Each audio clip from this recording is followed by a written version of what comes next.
Baik, shalom semuanya. The power of his resurrection. Kuasa kebangkitan Kristus dengan subtemanya tak terpisahkan dari kasih Allah. Roma 8 ayat 38 sampai 39. Sebab aku yakin bahwa baik maut maupun hidup, baik malaikat-malaikat maupun pemerintah-pemerintah, baik yang ada sekarang maupun yang akan datang, atau kuasa-kuasa baik yang ada di atas maupun yang di bawah, ataupun sesuatu makhluk lain, tidak akan dapat memisahkan kita dari kasih Allah yang ada dalam Kristus Yesus Tuhan kita. Bapak Ibu Saudara, saya ingin membagikan prinsip perjamuan kudus, salib, kebangkitan, dan kedatangannya dengan waktu yang sangat terbatas. Salib itu bukanlah sesuatu yang baru terjadi di waktu Yesus. Kalau kita baca sejarah dunia dan sejarah Alkitab, ternyata salib itu sudah terjadi sejak pemerintahan Kekaisaran Persia tahun 550 sebelum Masehi. Salib itu dipakai untuk menghukum orang-orang yang menyembah kepada para dewa. Salib itu juga dipakai di zaman Mesir ketika ada penyembahan terhadap dewa matahari. Jadi sesuatu yang berbeda dengan penguasa, hukumannya ialah mati dengan melalui cara disalibkan. Dalam Yeskel pasal 9 ayat 4 dan 6, di sana sudah diterangkan tentang orang-orang yang sedang berjuang di Yerusalem, orang-orang saleh, orang-orang kudus, selalu ditaruh tanda T, bahasa Ibrani taf atau tau, tandanya berbentuk salib, untuk memisahkan mereka dari orang-orang yang tidak menyembah Tuhan, orang-orang yang saleh, orang-orang yang berjuang untuk mempertahankan kemuliaan di kota Yerusalem. Jadi itu tandanya. Di zaman pemerintahan Romawi itu dipakai untuk menghukum para penjahat, terutama orang-orang Yahudi. Yesus mengucapkan, kalau kamu mau jadi muridku, pikul salibmu dan ikut aku. Yesus mengucapkan itu sebelum dia disalibkan. Dan setelah Yesus disalibkan, waktu bangkit, Yesus tidak lagi bicara tentang salib. Dia bicara tentang pentingnya penyelamatan bagi dunia melalui kuasa firman Allah. Kalau begitu, apa alasan Yesus menyebutkan salib sebelum dia disalibkan? Ternyata dalam catatan sejarah dunia dan sejarah pemerintahan Kekaisaran Romawi, banyak orang yang percaya kepada firman Allah, mereka yang mempraktekkan hukum Taurat yang berbeda dengan hukum-hukum Kekaisaran Romawi, mereka harus disalibkan sebagai efek jera bagi orang-orang yang mencoba untuk melawan Kekaisaran Romawi. Jadi, kadang-kadang kekristenan sering menyalahgunakan kata salib. Oh, salib kami berat sekali, Pak Pendeta. Apa salib kalian? Istriku kanker. Dan itu dianggap salib. Itu tidak benar. Oh, problem ekonomi kami morat-marit. Oh, itu salib kami. Tidak benar. Suamiku bangkrut. Itu salib kami. Tidak benar. Kami sudah menikah bertahun-tahun dan istriku belum hamil-hamil. Itu salib kami. Itu tidak benar. Anda mereduksi kekuatan salib. Kalau gitu apa itu salib? Salib adalah kebenaran yang engkau yakini, dan ketika engkau terancam nyawamu demi dengan atas nama kebenaran itu, itulah salib. Ketika Anda percaya kepada Yesus Kristus Tuhan, percaya kepada firman Allah, percaya kepada otoritas Roh Kudus, dan itu bertentangan dengan dunia dan kekaisaran Romawi pada waktu itu, maka Anda akan dihukum dengan cara disalibkan. Dan itu sekaligus menjadi efek jera buat orang-orang yang mencoba untuk melawan kekaisaran Romawi. Jadi mari kita letakkan pada posisi yang benar bahwa salib itu bukan sakit penyakit kita. Salib itu bukan keadaan ekonomi kita. Salib itu bukan problem-problem sosial kita. Salib adalah firman Allah yang engkau yakini. Yesus Kristus yang mati dan bangkit. Engkau percaya dia adalah Tuhan dan Raja atas hidupmu. Dan ketika engkau menghadapi ancaman apapun, bahkan godaan-godaan dunia berbagai macam cara, Anda tetap bertahan dengan kebenaran itu. Itu kemudian Yesus berkata, pikulah salibmu, pikulah kebenaran itu, pegang teguh kebenaran itu. Dan Yesus kemudian buktikan itu. Kalau begitu apa kata Alkitab tentang salib? Sejak Kejadian 3 ayat 15, Allah sudah membuatkan tentang salib.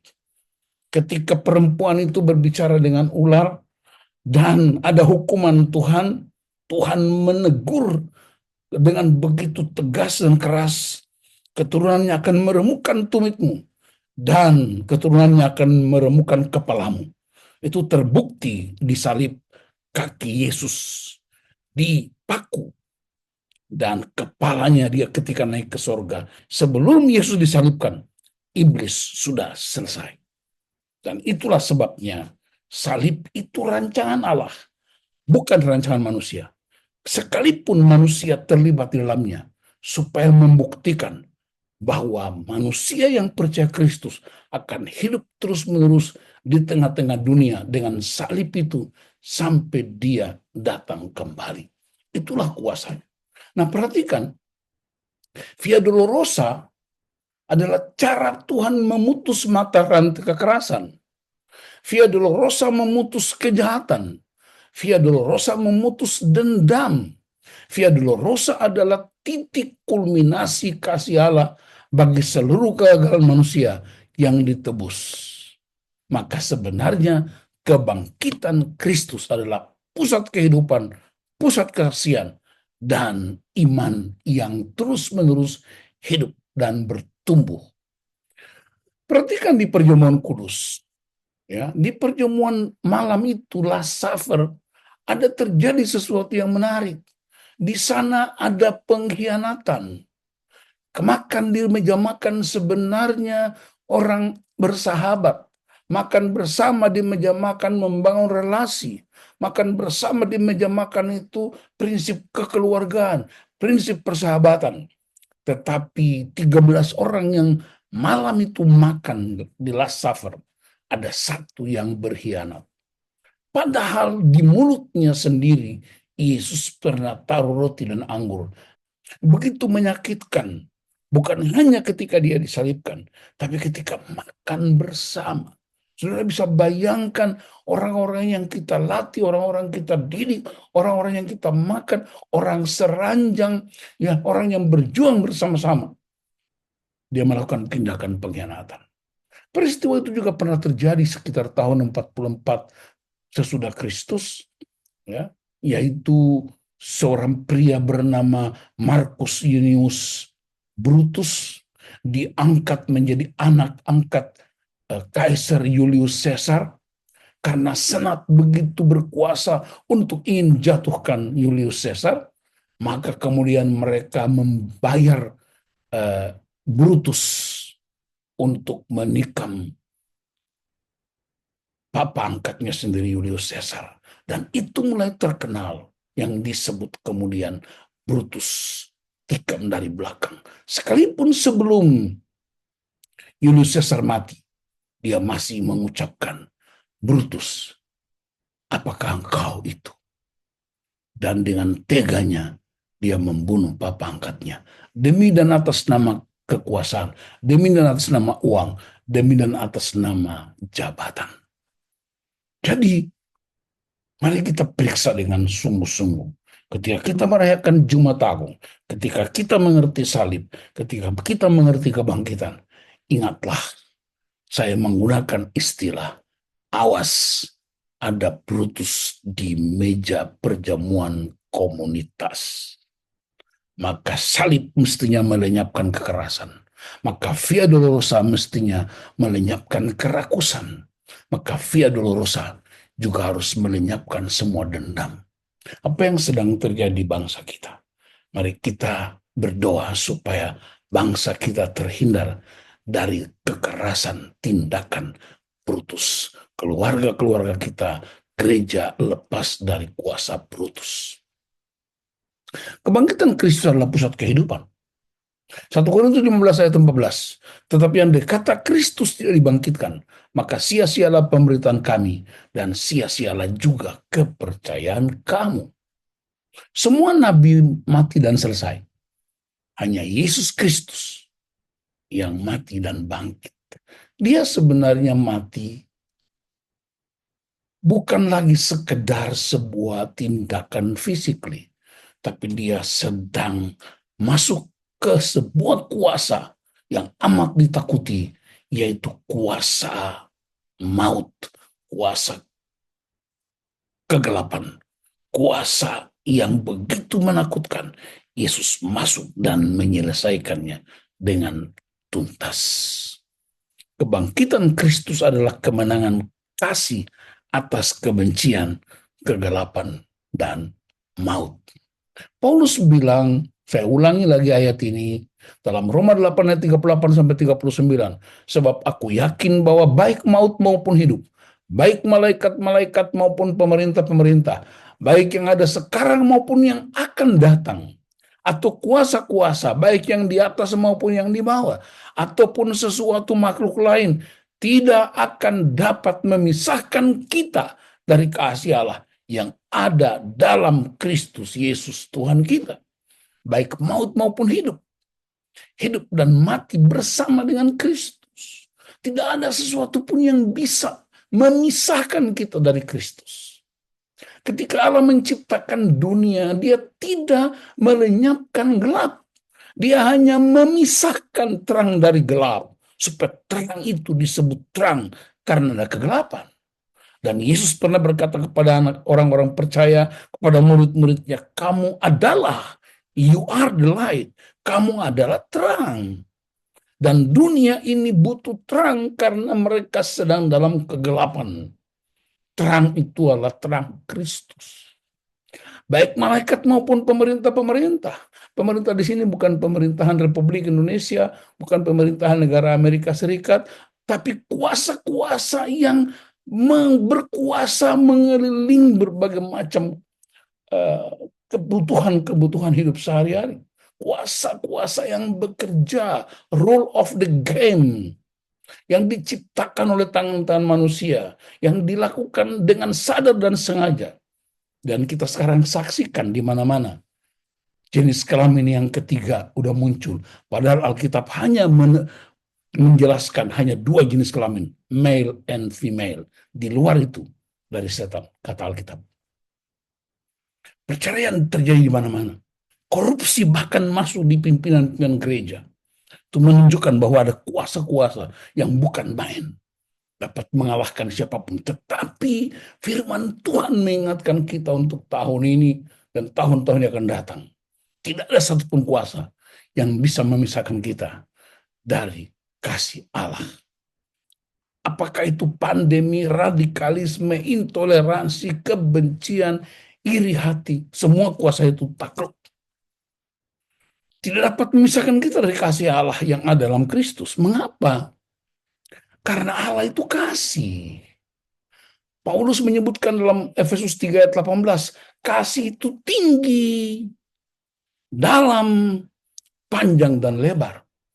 Tinggi itu, kasih itu disimbolkan melalui salib itu.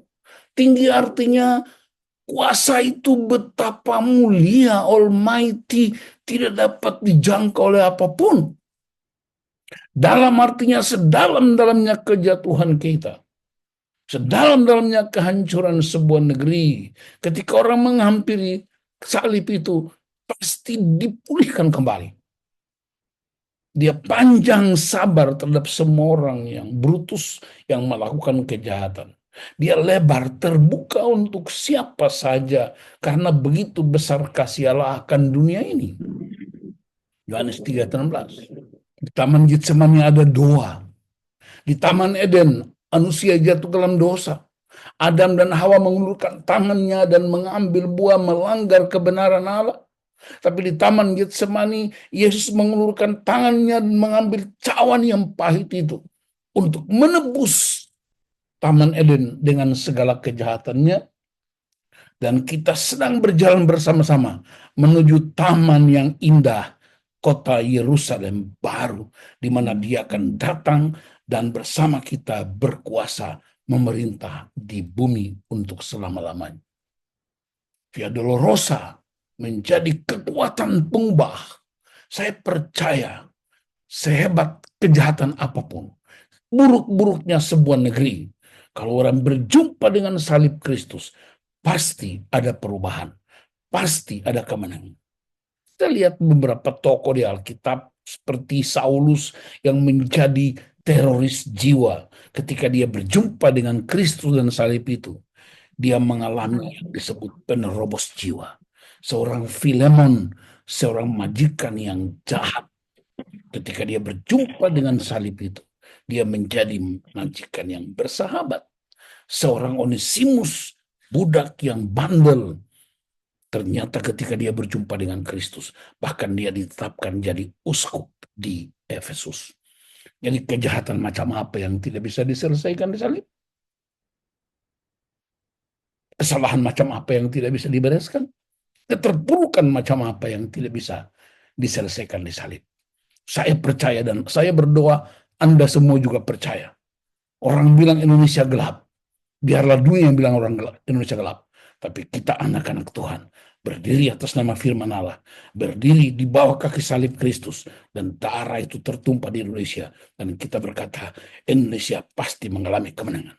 Karena Kristus berkuasa juga di Indonesia. Batu terguling, kuasa yang hebat sekalipun, selesai. Itulah mengapa kita tidak bisa dipisahkan dari kasih Allah.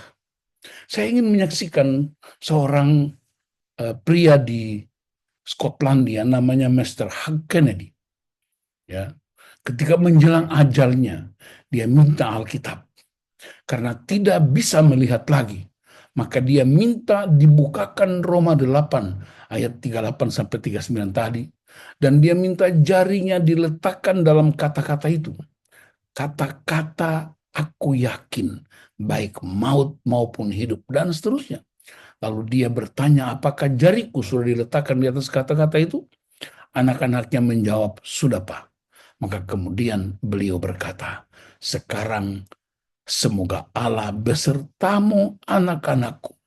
Aku sudah sarapan dengan kalian dan akan makan malam dengan Yesus Kristus malam ini.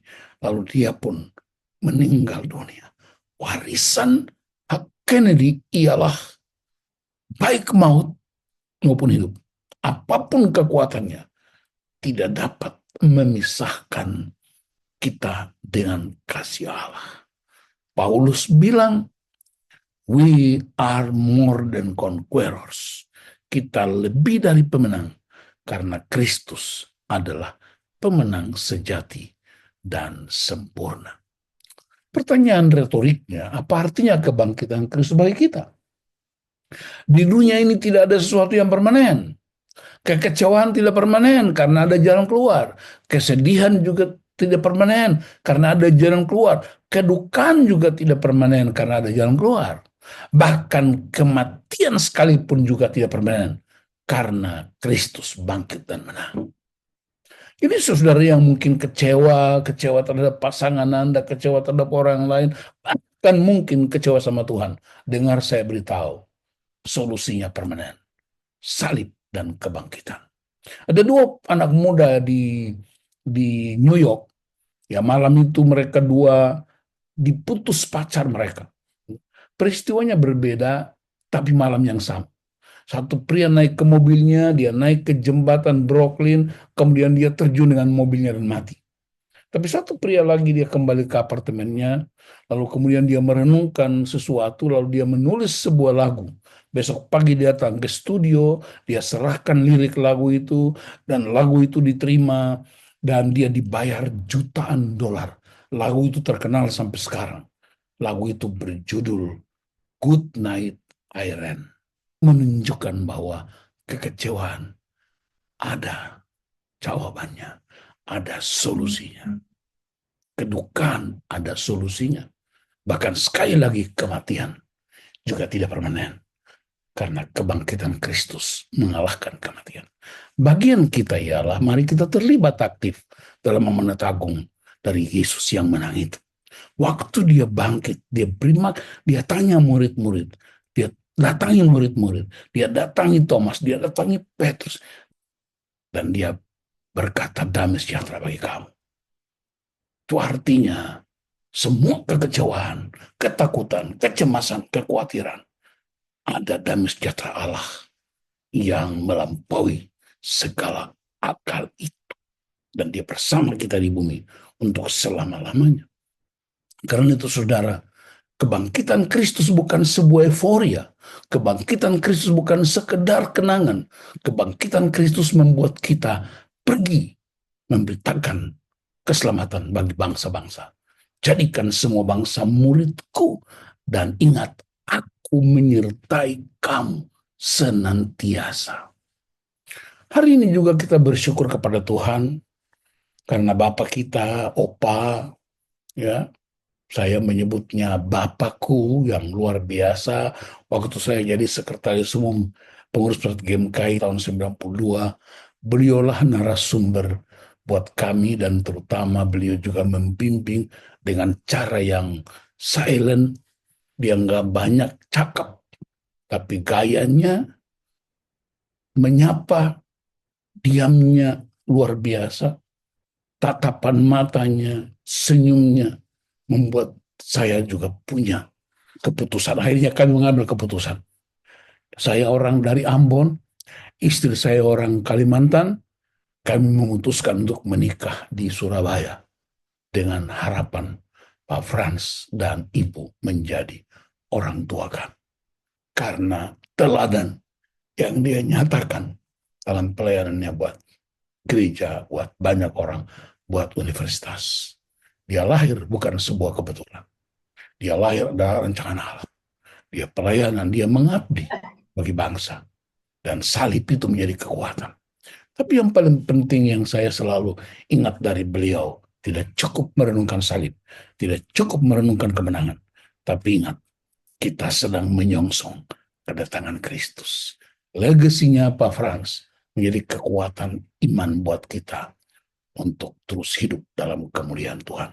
Saya berdoa supaya perayaan Paskah Persekutuan Doa Tabita Surabaya menjadi inspirasi, bukan sifatnya liturgis, bukan sifatnya sekedar memenuhi jadwal, tapi dia sungguh-sungguh menjadi sebuah kekuatan, dia menjadi sebuah kuasa, dia menjadi sebuah inspirasi untuk kita melanjutkan kepada generasi-generasi yang akan datang. Tuhan Yesus memberkati saudara. Selamat merayakan Paskah. The power of His resurrection. Kuasa kebangkitan menjadi kemenangan bagi setiap pribadi, keluarga, dan persekutuan doa Tabita. Tuhan Yesus memberkati.